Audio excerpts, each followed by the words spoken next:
Hello students, welcome again. आज की अपनी इस क्लास में हम प्रैक्टिकल एंटीनाज पे अपने डिस्कशन को कंटिन्यू रखेंगे और सबसे पहले एक बेसिक एंटीना को डिस्कस करेंगे जिसे हम फोल्डेड डायपोल एंटीना बोलते हैं। ठीक है, ये डायपोल एंटीना जो आपका बेसिक हाफ वेवलेंथ डायपोल था उसका एक मॉडिफिकेशन है। और आपने जो पढ़ा है कि आप एक λ/2 लेंथ का, ठीक है, λ/2 लेंथ का अगर आप एक एंटीना इंस्टॉल करते हैं और उसमें अगर आप आई करंट फीड करते हैं तो वो किस तरीके का रेडिएशन पैटर्न बनाता है, किस तरह से पावर आपकी एनवायरनमेंट में रेडिएट होती है। तो यहाँ पे इस बेसिक हाफ वेवलेंथ डायपोल को लेंगे, उसे मॉडिफाई करेंगे और उसे फोल्डेड डायपोल बना देंगे। अब आप क्या करेंगे, λ/2 लेंथ के दो करंट एलिमेंट्स होंगे। एक करंट एलिमेंट आपका कंटिन्यूस है और दूसरा जो करंट एलिमेंट है उसको आपने बीच में से स्प्लिट किया ताकि उसे आप सेंटर फेड कर सकें। ठीक है, तो सेंटर पे आप सेकंड वाले एलिमेंट पे आप सिग्नल अप्लाई करेंगे। ये आपका एंटीना एलिमेंट 1 और ये एंटीना एलिमेंट 2। तो हमारा जो बेसिक एलिमेंट था, करंट एलिमेंट था, उसको हम अलग अलग साइज का बनाएंगे, अलग अलग उसमें हम 2 से 3 एंटीना रखेंगे। उनके बीच की जो हमारी जनरल हमने एंटीना एरे पढ़ा तो हमने सबको एक सेम डिस्टेंस पे रखा, सबको सेम करंट एम्पलीट्यूड दिया। अब हमने क्या करना है कि ये गैप वेरी कर करके रेडिएशन को मॉडिफाई कर लेंगे, क्योंकि जैसे जैसे करंट एलिमेंट के बीच में गैप आप वेरी करोगे वैसे वैसे phase difference at the distant point change होगा और उस फिनोमिना को यूज करते हुए आप अपना वैसा रेडिएशन पैटर्न बना लेंगे जैसा कि आप चाहते हैं। तो आपका जो basic half wavelength dipole antenna था उसको लिया और अब एक ना लेके आप दो एलिमेंट ले लेंगे। ठीक है, एक आपका ये कंटिन्यूस है जिसे आपने एलिमेंट 1 बोला, दूसरे को आपने बीच में से स्प्लिट रखा है, इसे आपने एलिमेंट सेकंड बोला। सेकंड एलिमेंट पे आप अपना जो वोल्टेज सिग्नल है वो अप्लाई करेंगे और इससे बेसिक एलिमेंट में आई करंट, ठीक है, बिल्कुल उसी को मॉडिफाई किया है कि अगर इसमें आप सिग्नल फीड करके आई करंट फ्लो करवा रहे थे, लेंथ λ/2 थी, तो अब आप यहाँ पे क्या कर रहे हैं कि एक बेसिक और उसके साथ आप एक पैरेलल और कंडक्टर को कनेक्ट कर दे रहे हैं, उसकी भी लेंथ λ/2 है। ओके, अब जब आपने दो वायर पैरेलल में कनेक्ट कर दिए और वोल्टेज सिग्नल जो आपको आई करंट प्रोवाइड कर रहा था वो हर इस एलिमेंट में और इस एलिमेंट में, अब क्या हो गया, आपके पास बेसिकली इस तरह से दो मेटेलिक कंडक्टर हो गए हैं जो कि पैरेलल में कनेक्टेड है और जो बेसिक करंट आ रही थी वो दोनों में सब डिवाइड हो जाएगी I/2। ओके, आपने सेम रेडियस के D1 और D2 आपने सेम रखी, सेम रेडियस के दो हाफ वेवलेंथ डायपोल लिए, उनको पैरेलल में, ये एक अलग है और ये एक आपका अलग, इन दोनों को आपने यहाँ पे कनेक्ट कर दिया है, कॉमन पॉइंट बना दिया। अब ये दो पैरेलल में कंडक्टर बन गए। अब आपकी जो इनपुट सिग्नल है वो दी जाने वाली जो करंट थी वो दोनों में आधी आधी हो जाएगी। अगर टोटल रेडिएटेड पावर सेम है, PR क्या रहता है, I/RMS² RR। ठीक है, यहाँ पे एक जो हाफ वेवलेंथ डायपोल था जो पावर रेडिएट कर रहा है उतनी ही पावर और उसी तरीके का पैटर्न आप अचीव कर रहे हैं। तो इसका मतलब क्या कि अगर आपने सेम रेडिएटेड पावर अचीव की है और आपकी करंट जो थी वो हाफ हो गई हो, I2 इज I1/2। इस केस में I अगर फ्लो हो रही है तो इनमें दो पैरेलल कंडक्टर में आधी आधी करंट या I/2। ठीक है, अगर ये करंट आधी हो गई है और सेम पावर आपको मिल रही है तो इसका मतलब क्या, ये जो R आपका था RR2 ये मॉडिफाई हो गया है। RR2 कितना हो जाएगा, R2 इज नथिंग बट 2 का स्क्वायर RR।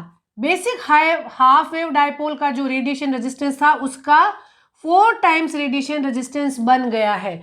आपने क्या किया, दो पैरेलल में हाफ वेवलेंथ डायपोल को कनेक्ट किया और उनमें फीड की जाने वाली पावर को आपने सब डिवाइड किया। अब अगर करंट आधी हो गई है और सेम पावर अगर आप अचीव कर रहे हैं तो क्या मतलब, उसका मतलब ये कि आपका जो रेजिस्टेंस है, इस सोर्स को दिखने वाला इनपुट रेजिस्टेंस जो है, जो आपकी फीडर लाइन है, इसको दिखने वाला इनपुट रेजिस्टेंस जो है वो RR/4 हो गया है। इनपुट इम्पीडेंस इंक्रीज हो गई है। तो ये जो आपका फोल्डेड डायपोल एंटीना है that is basically designed to increase the input impedance, okay, और एज वेल एज ये एक एंटीना एरे की तरह भी काम कर रहा है, तो आपको बैंडविड्थ और डायरेक्टिविटी भी आपके बेसिक हाफ वेवलेंथ एंटीना से इंक्रीज्ड मिलेगी। ओके, तो आपको ये 3 रिजल्ट्स आप अचीव कर लेते हैं जब आप इस तरीके का स्ट्रक्चर बनाते हैं। यहाँ पे जब हमने ये स्ट्रक्चर बनाया है तो हमने जो बात ध्यान में रखी वो ये रखी कि जो दोनों करंट एलिमेंट हैं वो सेम रेडियस के हैं, तो करंट जो है वो दोनों करंट एलिमेंट्स जो है वो सेम रेजिस्टेंस सर्किट में प्रोवाइड करेंगे और करंट हाफ हाफ हो जाएगी। अगर आप एक कंडक्टर को थिक और एक को थिन बना ले तो जो करंट है वो इक्वल ना जाके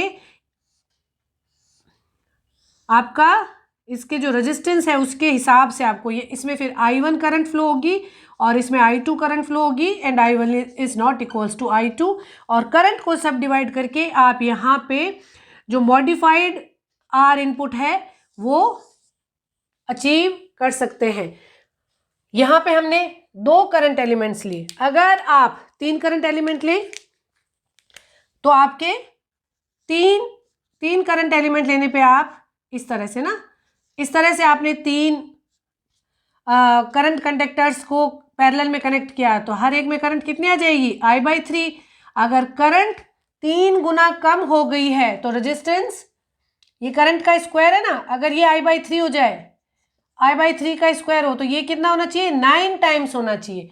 जितने आप इसमें एलिमेंट्स बढ़ाते जाएंगे, ठीक है ना, जितने आप इसमें एलिमेंट्स बढ़ाते जाएंगे उतने ही उसी के स्क्वायर के रेशियो में आपको इम्पीडेंस जो है वो बढ़ी हुई मिलेगी। तो finally what you are achieving, you are basically getting the increased input impedance.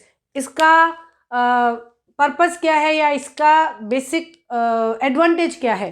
अब आप हमारा जो बेसिक हाफ वेव डायपोल था वो क्या इनपुट इम्पीडेंस या इसके एंटीना इम्पीडेंस कितनी थी, हमने कैलकुलेट की थी 73 ओम।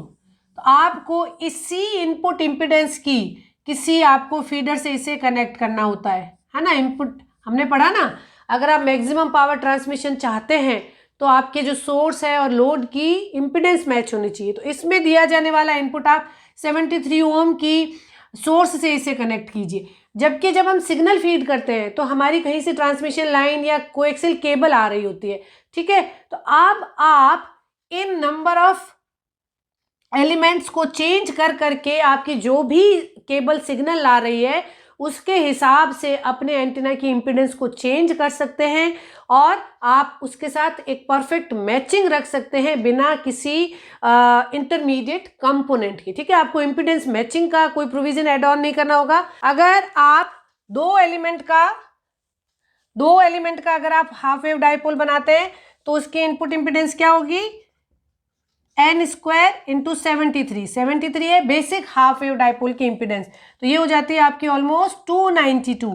अब आप इसे 300 की ट्रांसमिशन लाइन से सिग्नल दे सकते हैं। ओके, अगर ये आपकी ट्रांसमिशन लाइन 300 ओम की है जिसकी इम्पीडेंस अगर आपका 300 ओम है तो you can have a perfect impedance matching, almost perfect impedance matching.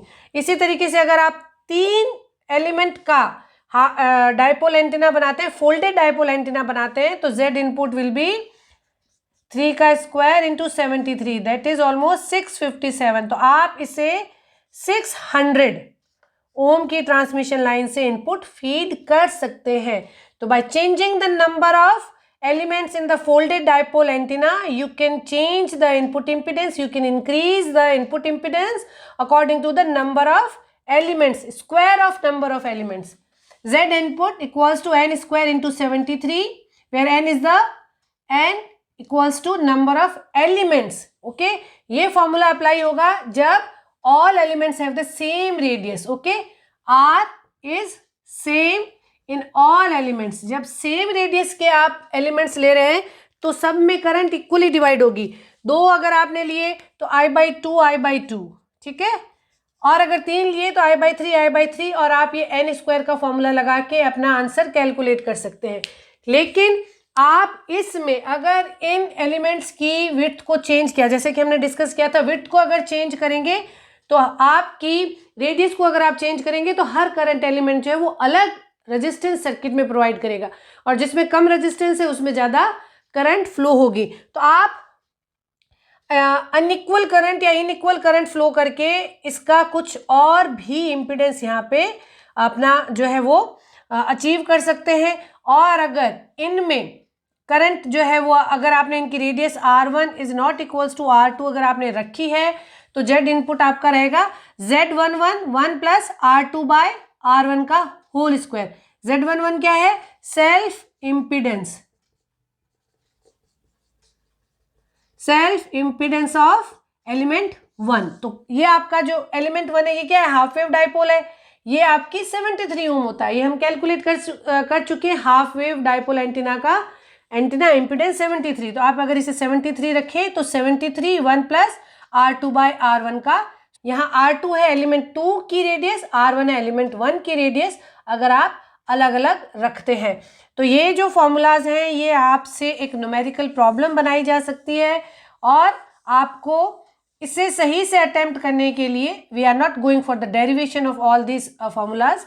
ये बेसिक छोटा एक स्टेटमेंट वाइज प्रॉब्लम बना सकता है। तो उसी टॉपिक को हम कवर करेंगे जो एक प्रॉब्लम में कन्वर्ट होती है। ओके, हम जहाँ अब जब ये बहुत ही इम्पॉर्टेंट टॉपिक पढ़ रहे हैं एंटीना, तो यूनिवर्सिटी के सिलेबस में हो सकता है कि आपको कुछ डिफरेंस मिले, लेकिन मैं वो सारे टॉपिक्स उसी पैटर्न में कवर करवा रही हूँ कि आप उसको समझते हुए उस पे जो रिलेटेड फॉर्मूलाज हैं उन्हें समझ लें, याद कर लें, और उस पे अगर एक न्यूमेरिकल प्रॉब्लम बनता है, एक ऑब्जेक्टिव प्रॉब्लम बनता है, तो आप बहुत आसानी से उसे रिकॉल करके एक प्रॉब्लम आप सही अटेम्प्ट कर सकें।